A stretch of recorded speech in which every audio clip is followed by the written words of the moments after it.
नमस्कार दोस्तों, आपका स्वागत है SSN IAS MPPSC classes Bhopal में। आज का हमारा टॉपिक है हिस्ट्री के 6 मार्कर क्वेश्चंस के आदर्श आंसर। इसके अंतर्गत हम हिस्ट्री के 6 मार्कर क्वेश्चंस के मॉडल सॉल्यूशंस को देखेंगे। इससे पहले के वीडियो में हमने 3 मार्कर क्वेश्चंस के मॉडल आंसर आपको प्रोवाइड कराए हैं, आप उनको देख सकते हैं। आज हम चर्चा करेंगे 6 मार्कर क्वेश्चंस पर। चलिए स्टार्ट करते हैं। पहला क्वेश्चन है आज का हमारा, औद्योगिक क्रांति का भारत पर प्रभाव। Impact of industrial revolution on India. औद्योगिक क्रांति के भारत पर प्रभाव को हम 2 भागों में डिवाइड करेंगे। पहला सकारात्मक या पॉजिटिव इम्पैक्ट और दूसरा नकारात्मक यानी कि नेगेटिव इम्पैक्ट। तो सबसे पहले बात करते हैं पॉजिटिव इम्पैक्ट, सकारात्मक प्रभाव की। तो पहला जो प्रभाव था, आधारभूत संरचना का विकास, सड़क मार्ग, रेल मार्ग, ऊर्जा आदि। रेलवे की बात करें तो रेलों का विकास 1853 में 16 अप्रैल 1853 को हुआ था। भारत में पहली रेल मुंबई से ठाणे के बीच में चली थी। Development of infrastructure, roads, railway, energy et cetera. Second, development of railway 1853, date है 16 अप्रैल 1853। नेक्स्ट, टेलीफोन का विकास, टेलीफोन डेवलपमेंट। डाक व्यवस्था का विकास 1852, डेवलपमेंट ऑफ पोस्टल सिस्टम 1852। प्रशासनिक ढांचे की स्थापना, आधुनिक न्यायिक प्रणाली, establishment of administrative structure, modern judicial system. आधुनिक बैंकिंग प्रणाली की शुरुआत, beginning of modern banking system. Negative impact की बात करेंगे तो नकारात्मक प्रभाव, भारत के प्राकृतिक संसाधनों जैसे खनिज, कृषि और वनों का अत्यधिक दोहन। Over exploitation of India's natural resources, minerals, agriculture, forest. Bharat के हथकरघा, हस्तशिल्प उद्योगों का ह्रास, decline of India's handloom, handicraft industries. Bharat में खुदरा व्यापारियों को आर्थिक हानि, economic loss of retail traders in India. बेरोजगारी तथा गरीबी में अत्यधिक वृद्धि, extreme increase in unemployment and poverty. Negative impact के अंतर्गत भारत के जो प्राकृतिक संसाधन थे, खनिज, कृषि, वन, इनका बहुत ज़्यादा दोहन किया गया। हमारे हथकरघा और हस्तशिल्प उद्योगों का धीरे धीरे ह्रास होने लगा। जो रिटेल ट्रेडर्स थे उनको नुकसान होने लगा। भारत में गरीबी, बेरोजगारी में भी अत्यधिक वृद्धि हुई। इसे दादा भाई नौरोजी ने अपनी पुस्तक poverty and un British rule in India में धन के निष्कासन के सिद्धांत का प्रतिपादन किया, जिसके अंतर्गत भारत में गरीबी का महत्वपूर्ण कारण इसे बताया गया। दादा भाई Naoroji in his book Poverty and Un-British Rule in India proposed the principle of drain of wealth, under which important reason for poverty। तो भारत में ड्रेन ऑफ वेल्थ या धन के निष्कासन या धन के बहिर्गमन को भी भारत में गरीबी, बेरोजगारी, इनका एक महत्वपूर्ण कारण बताया गया। इनका महत्वपूर्ण लेख था इंग्लैंड डेट टू इंडिया। इसके अंतर्गत इन्होंने अपने धन के निष्कासन के सिद्धांत को बताया था और इनकी बुक कई बार एग्जाम में पूछी गई है, poverty and un British rule in India. बहुत ही महत्वपूर्ण बुक है, इसको आपको बहुत अच्छे से ध्यान रखना है। नेक्स्ट पॉइंट, देश के प्रति व्यक्ति आय में अत्यधिक कमी, extreme reduction in per capita income of the country.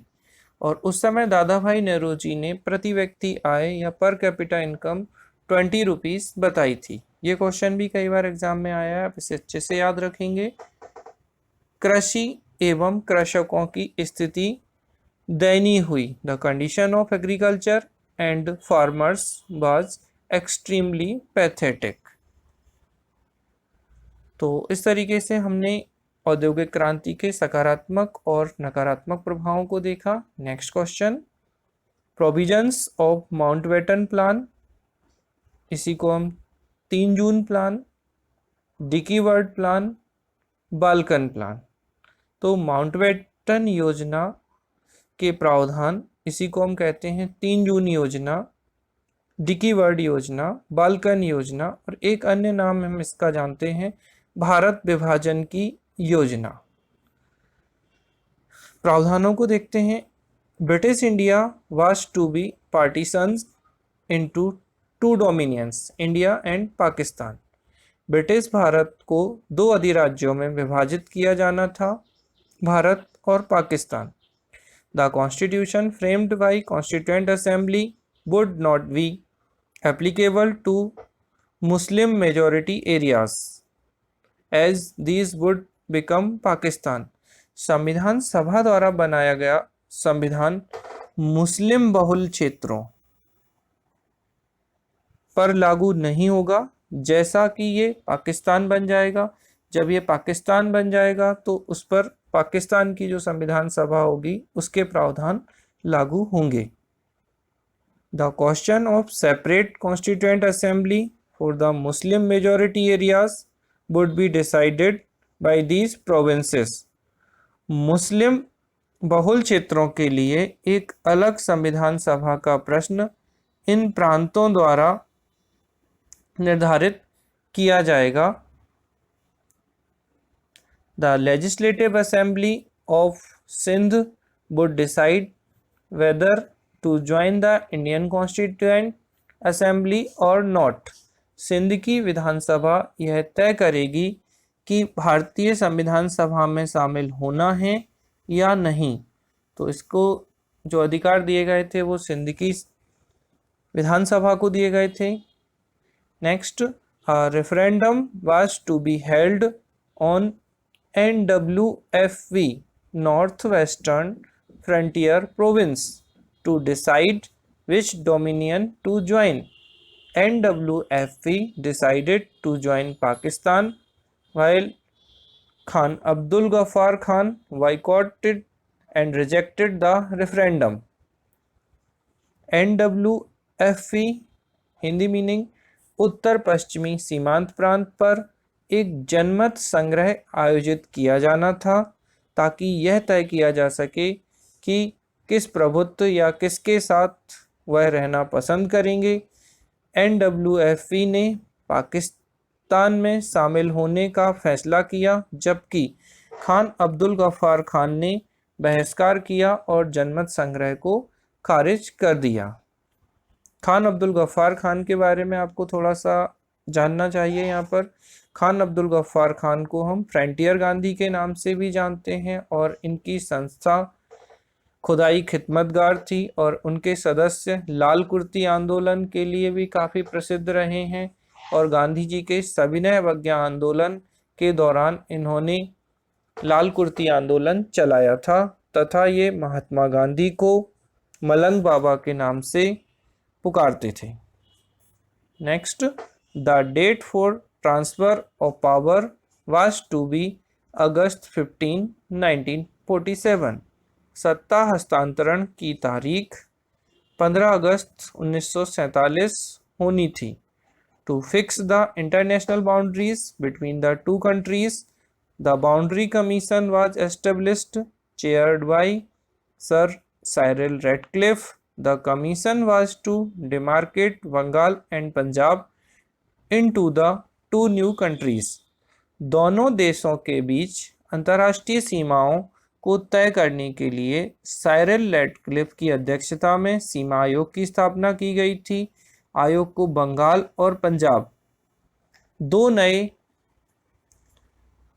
राज्यों में विभाजित करना था।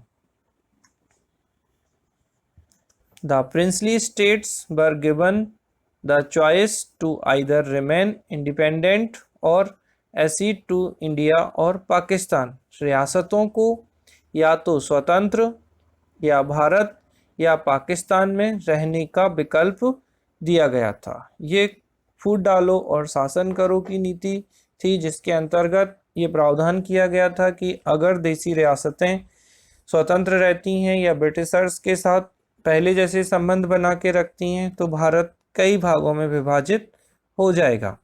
Next point, the British sovereignty over these kingdoms were terminated. इन रजवाड़ों पर ब्रिटिश हुकूमत समाप्त हो गई थी। The British monarch would no longer use the title emperor of India. British सम्राट अब भारत के सम्राट की उपाधि का उपयोग नहीं करेगा। Next point, until the time the new constitutions came into existence, the Governor General would assent any law passed by the constituent assemblies of dominions in His Majesty's names. The Governor General was made a constitutional head.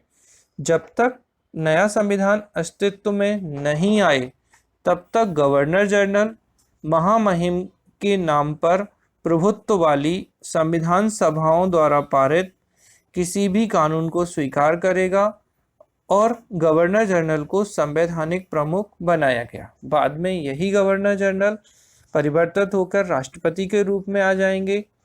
Next, on the midnight of 14th and 15th August 1947, the dominion of Pakistan and India respectively came into existence. 14 और 15 अगस्त की मध्यरात्रि को क्रमशः पाकिस्तान और भारत का प्रभुत्व अस्तित्व में आया। Lord Mountbatten was appointed the first Governor General of Independent India and Muhammad Ali Jinnah M.A. Jinnah became the Governor General of Pakistan. Lord Mountbatten को स्वतंत्र भारत का पहला गवर्नर जनरल नियुक्त किया गया और M.A. जिन्ना पाकिस्तान के गवर्नर जनरल बने।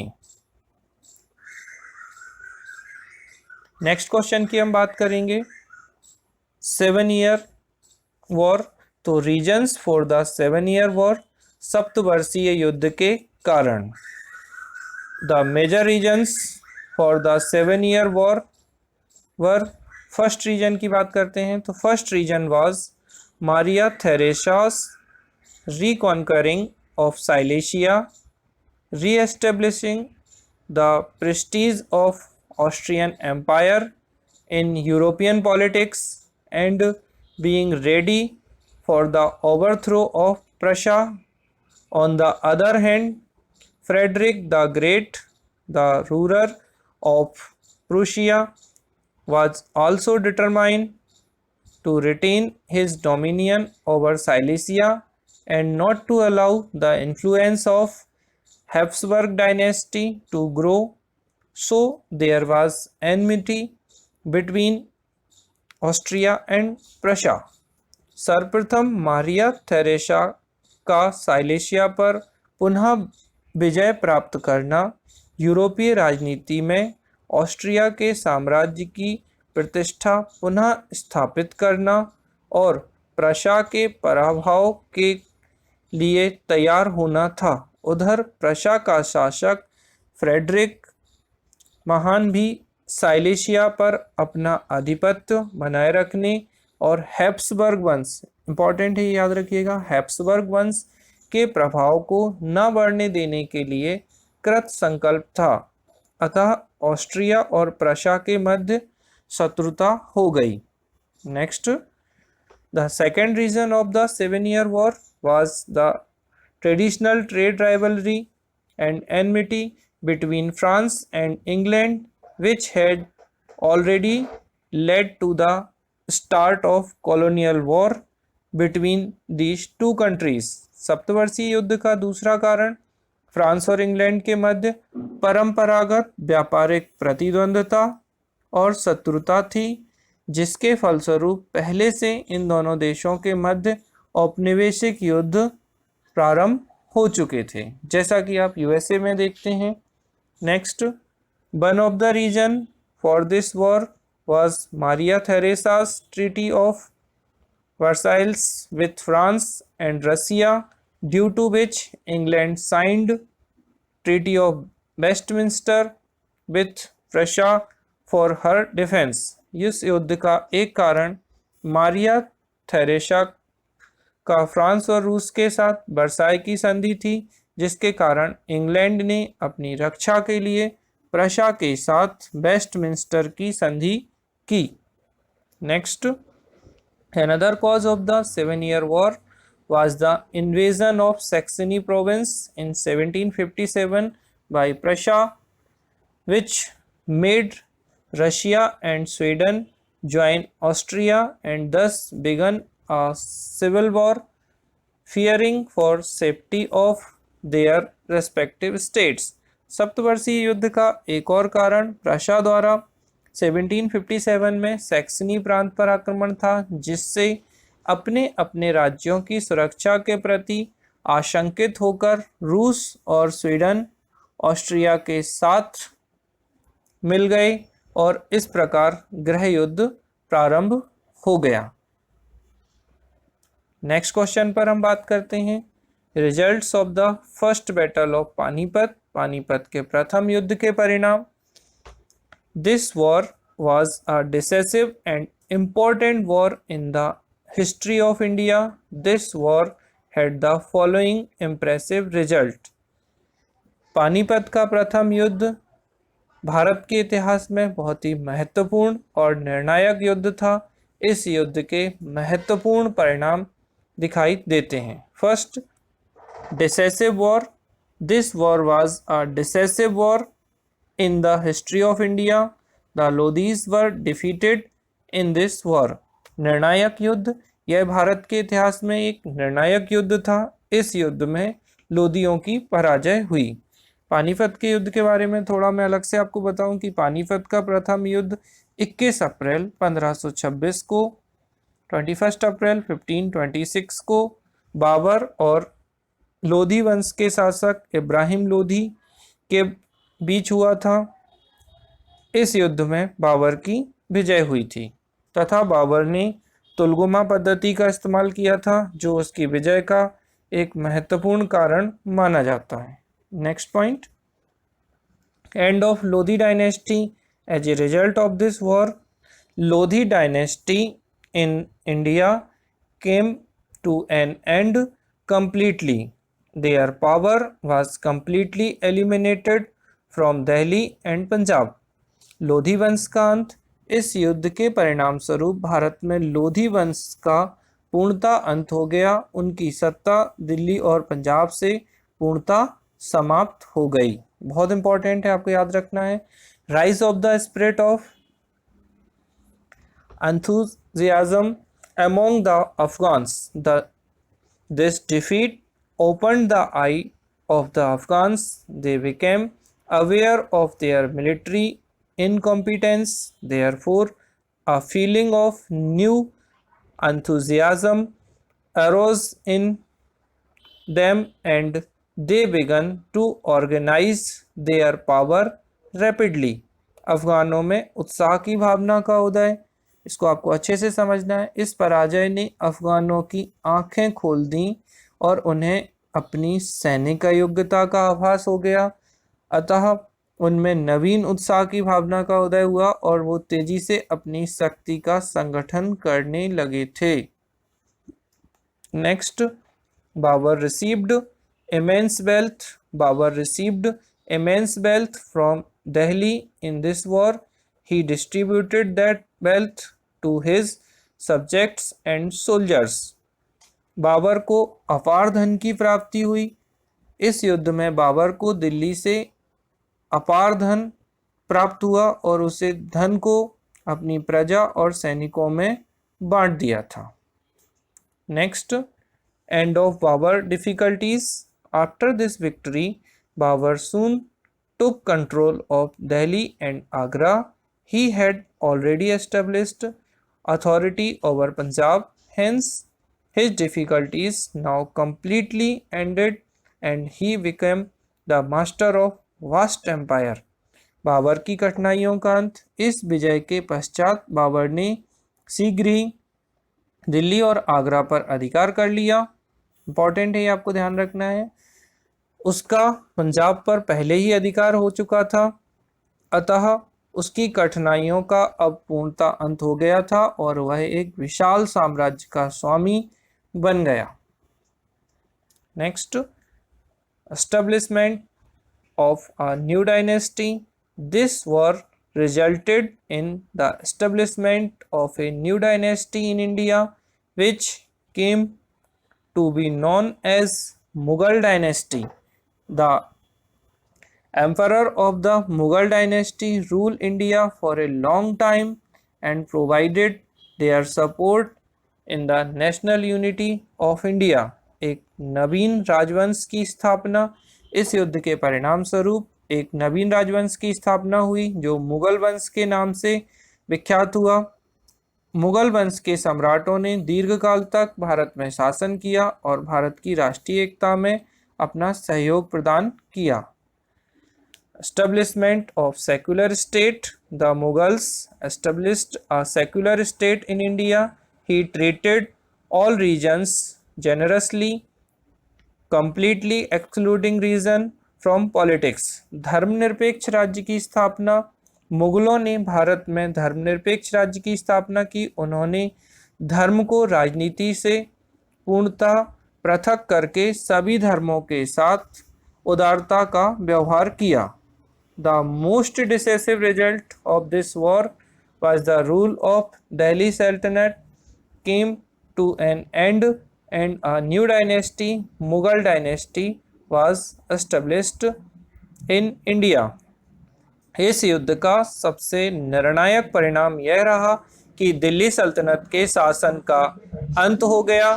भारत में एक नए राजवंश मुगल राजवंश की स्थापना हो गई। While explaining the political consequence of this war, Lenpool said, "The Battle of Panipat proved disastrous for the Afghans of Delhi, and their state and force were destroyed and corrupted." Accepting this war decisively, Dr. Ishwari Prasad wrote, "The Battle of Panipat handed over the empire of Delhi to Babur." लैनपूल महोदय ने इस युद्ध के राजनीतिक परिणाम को स्पष्ट करते हुए कहा है, पानीपत का युद्ध दिल्ली के अफगानों के लिए विनाशकारी सिद्ध हुआ और उनका राज्य तथा बल नष्ट भ्रष्ट हो गया। इस युद्ध को निर्णायक स्वीकार करते हुए डॉक्टर ईश्वरी प्रसाद ने लिखा है, पानीपत के युद्ध ने दिल्ली के साम्राज्य को बाबर के हाथों सौंप दिया। तो इस तरीके से हमने पानीपत के प्रथम युद्ध के परिणामों को देखा।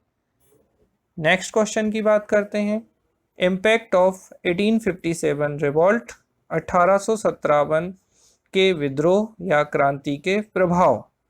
तो इसके प्रभावों को सबसे इम्पॉर्टेंट चीज़ है कि ब्रिटिश जो कंपनी थी उसके शासन का अंत हो गया और अब शासन ब्रिटिश क्राउन या ब्रिटिश ताज के अधीन हो गया। तो end of the company rule and the administration of India under the British crown.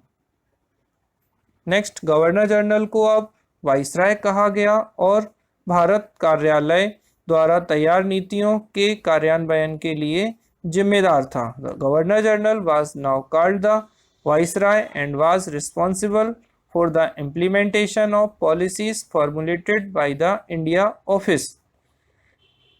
महारानी विक्टोरिया ने प्रशासन के सिद्धांतों को रेखांकित करते हुए एक उद्घोषणा जारी की। Queen Victoria issued a proclamation outlining the principles of the administration. Next, religious tolerance was promised and due to attention was paid to customs and traditions of India. धार्मिक सहिष्णुता का वादा किया गया था और भारत के रीति रिवाजों और परंपराओं पर ध्यान दिया गया। Next, the rights of Indian rulers were recognised, भारतीय शासकों के अधिकारों को मान्यता दे दी गई थी। Military reorganisation was arranged to end the dominance of the Bengal army, Bengal सेना के प्रभुत्व को समाप्त करने के लिए सैन्य पुनर्गठन की व्यवस्था की गई थी। The proportion of Europeans to Indians in the army was 1:2 in the Bengal army and 2:5 in Madras and Bombay armies. यूरोपीय और भारतीय सैनिकों का अनुपात बंगाल की सेना में 1:2 और मद्रास तथा बॉम्बे की सेनाओं में 2:5 कर दिया गया था। Next, the European troops were kept in key geographical and military positions. यूरोपीय सैनिकों को महत्वपूर्ण भौगोलिक तथा सैन्य स्थितियों में रखा गया था। The crucial branches of artillery, tank and armored corps were put exclusively in the control of European. तोपखाने, टैंक, बख्तरबंद कोर की शाखाएं विशेष रूप से यूरोपीय सैनिकों के नियंत्रण में रखी गई थीं, जिससे कि दोबारा से विद्रोह की स्थिति में इनके ऊपर भारतीय सैनिकों का कब्जा ना हो सके। Next, discouragement towards social reforms, सामाजिक सुधारों के प्रति निराशा या इन्हें हतोत्साहित किया गया था। The British realised that one of the main cause of the 1857 revolt was their active encouragement to social reform like abolition of sati, widow remarriage, etc. तो अंग्रेजों ने यह महसूस किया कि 1857 के विद्रोह का एक मुख्य कारण सामाजिक सुधारों जैसे सती प्रथा, विधवा पुनर्विवाह आदि के लिए उनका सक्रिय प्रोत्साहन था। They now adopted a policy of encouraging the orthodox elements in society and discouraged the social reformers. उन्होंने अब समाज में रूढ़िवादी तत्वों को प्रोत्साहित करने की नीति अपनाई और समाज सुधारकों को हतोत्साहित किया। They actively encouraged social evils like casteism and communalism for their political ends. उन्होंने अपने राजनीतिक उद्देश्यों के लिए जातिवाद, सांप्रदायिकता जैसी सामाजिक बुराइयों को सक्रिय रूप से प्रोत्साहित किया।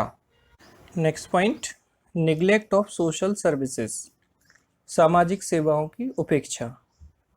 Social services like education, health and sanitation remained at an extremely backward level in India, unlike in Europe, where there was rapid advancement made in this field in 19th century with the onset of industrial revolution. Bharat में शिक्षा, स्वास्थ्य, स्वच्छता जैसी सामाजिक सेवाएं Europe के विपरीत एक अत्यंत पिछड़े स्तर पर बनी हुई थी, जहां इस क्षेत्र में यूरोप में औद्योगिक क्रांति की शुरुआत के साथ 19वीं शताब्दी में तेजी से प्रगति हुई थी। ये भी एक प्रभाव आप देखते हैं।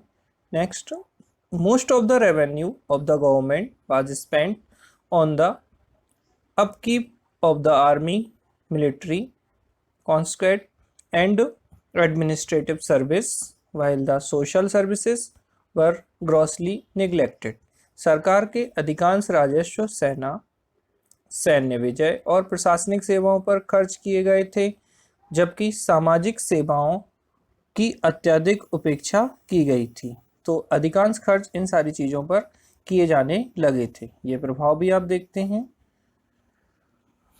Thus, from the above, it can be seen that the effect of the revolt of 1857 were wholly negative on the policies pursued by the British in India. इस प्रकार से यह देखा जा सकता है कि 1857 के विद्रोह के प्रभाव से ब्रिटिश द्वारा भारत में नकारात्मक नीतियों को अपनाया गया था। इस तरीके से हमने 1857 की क्रांति के प्रभावों को देख लिया। हम नेक्स्ट क्वेश्चन पर चर्चा करेंगे। नेक्स्ट क्वेश्चन है डॉक्ट्राइन ऑफ लैप्स, हड़प का सिद्धांत। इसे हम व्यपगत का सिद्धांत भी बोलते हैं। The doctrine of lapse was an annexation policy followed widely by Lord Dalhousie when he was India's Governor General from 1848 to 1856. It was used in administrative policy for extension of the British paramountcy. व्यपगत का सिद्धांत एक राज्य अपहरण नीति थी जिसका Lord Dalhousie ने 1848 से 1856 तक भारत के गवर्नर जनरल के रूप में व्यापक रूप से पालन किया। इसे ब्रिटिश प्रभुसत्ता के विस्तार के लिए एक प्रशासनिक नीति के रूप में इस्तेमाल किया गया था। The doctrine of lapse was an annexation policy extensively applied by East India Company in India until 1859. Lord Dalhousie, three principles. Thus, it is clear that time the English had not come to adopt a fixed principle or policy concerning the right of the native rulers to adopt their heirs, but when Lord Dalhousie came to India, he adopted certain principles. Lord Dalhousie Bharat आए तो उन्होंने कुछ सिद्धांतों को अपनाया। उन्होंने भारत के राज्यों को निम्नलिखित 3 श्रेणियों में विभाजित कर दिया। He divided the Indian states into the following 3 categories.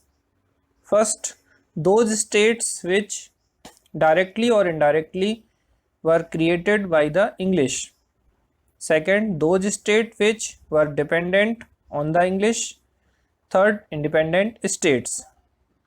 पहली श्रेणी वे राज्य जो प्रत्यक्ष या अप्रत्यक्ष रूप से अंग्रेजों द्वारा बनाए गए थे। सेकंड, द्वितीय श्रेणी में वे राज्य जो अंग्रेजों के आश्रित या निर्भर राज्य थे। तृतीय श्रेणी में स्वतंत्र राज्यों को रखा गया था। इसके अंतर्गत ब्रिटेन ने जो पॉलिसी या नीति अपनाई थी कि पहली श्रेणी के राज्यों के शासकों को उनके सिंहासन पर उत्तराधिकारियों को अपनाने की अनुमति नहीं दी जाएगी। दूसरी श्रेणी के शासकों को गोद लेने के मामले में अंग्रेजों की अनुमति लेने के लिए बाध्य किया गया था। हालांकि अनुमति देना या नहीं देना अंग्रेजों के हाथ में था।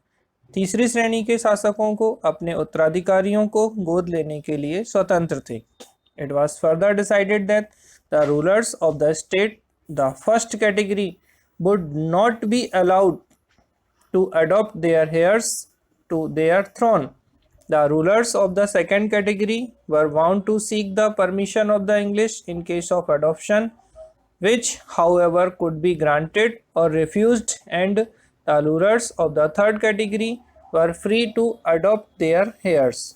तो पहली कैटेगरी के जो शासक थे जो प्रत्यक्ष या अप्रत्यक्ष रूप से ब्रिटिशर्स पर इन राज्यों को ब्रिटिशर्स द्वारा बनाया गया था, उन्हें गोद लेने की कोई भी अनुमति नहीं दी गई थी। दूसरे श्रेणी के राज्य जो अंग्रेजों पर निर्भर थे उन्हें अनुमति के साथ गोद लेने की परमिशन थी, जबकि तीसरी श्रेणी के जो स्वतंत्र राज्य या इंडिपेंडेंट स्टेट थी उन्हें गोद लेने की अनुमति थी।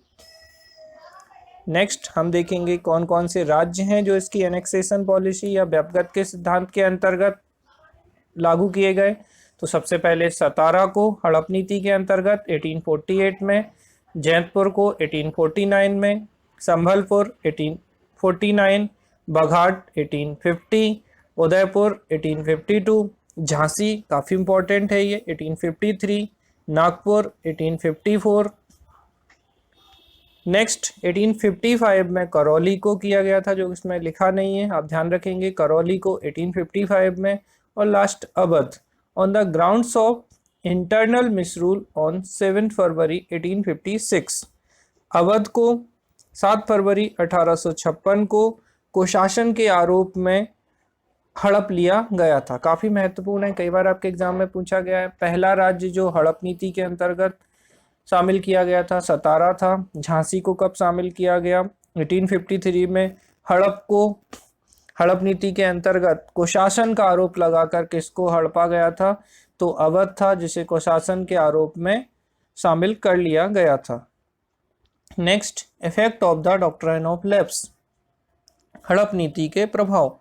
Many Indian states lost their sovereignty and became British territories. कई भारतीय राज्यों ने अपनी संप्रभुता खो दी और ब्रिटिश क्षेत्र बन गए। सॉवरेनिटी को आपको अच्छे से समझना है, पॉलिटी में भी कई बार यूज होगा ये सब। संप्रभुता का मतलब होता है कि देश अपने आंतरिक और बाह्य मामलों में निर्णय लेने के लिए स्वतंत्र हो। आप इंटरनल और एक्सटर्नल अफेयर्स में कोई भी डिसीजन आपको लेना है उस देश को, तो उनके निर्णय जो हैं इंडिपेंडेंट डिसीजन होने चाहिए, स्वतंत्र निर्णय होने चाहिए। तो एक देश के द्वारा अपने आंतरिक एवं बाह्य मामलों में निर्णय लेने की स्वतंत्रता। Next, this led to a lot of unrest among the Indian princes. इससे भारतीय राजकुमारों में बहुत अशांति उत्पन्न हो गई थी। तो काफी ज्यादा अशांति उत्पन्न हो गई थी जो इंडियन प्रिंसेस थे। Next point, a lot of people were unhappy with the illegal nature of this doctrine, and this was one of the causes the Indian revolt of 1857। बहुत से लोग इस सिद्धांत की अवैध प्रकृति से नाखुश थे और यह 1857 के क्रांति या भारतीय विद्रोह के कारणों में से एक था। नेक्स्ट, नाना साहब and Rani of Jhansi had grievances against the British because Farmer's pension was to stopped by the British after his foster father died, and the Rani's adopted son was denied the throne under the doctrine of lapse। इसके द्वारा नाना साहब की pension को बंद कर दिया गया था तथा महारानी लक्ष्मीबाई के दत्तक पुत्र को इस सिद्धांत के तहत सिंहासन से वंचित कर दिया गया था। Next point, Dalhousie return to Britain in 1856 after the Indian Revolt broke out in 1857. His governance was widely criticized as one of the causes of the rebellion। Dalhousie 1856 में ब्रिटेन वापस आ गए। 1857 में भारतीय विद्रोह के बाद उसके शासन की व्यापक रूप से आलोचना की गई थी। तो इस तरीके से हमने हड़प नीति और उसके प्रभावों को किन किन राज्यों पर इसे लागू किया गया था इसको देख लिया। तो इस तरीके से हमारे 6 मार्कर के जो क्वेश्चंस हैं वो कंप्लीट होते हैं। इसके बाद के जो क्वेश्चंस बचे हुए हैं 6 मार्कर और 3 15 मार्कर क्वेश्चंस को हम अपने नेक्स्ट वीडियो में देखेंगे। Thank you very much.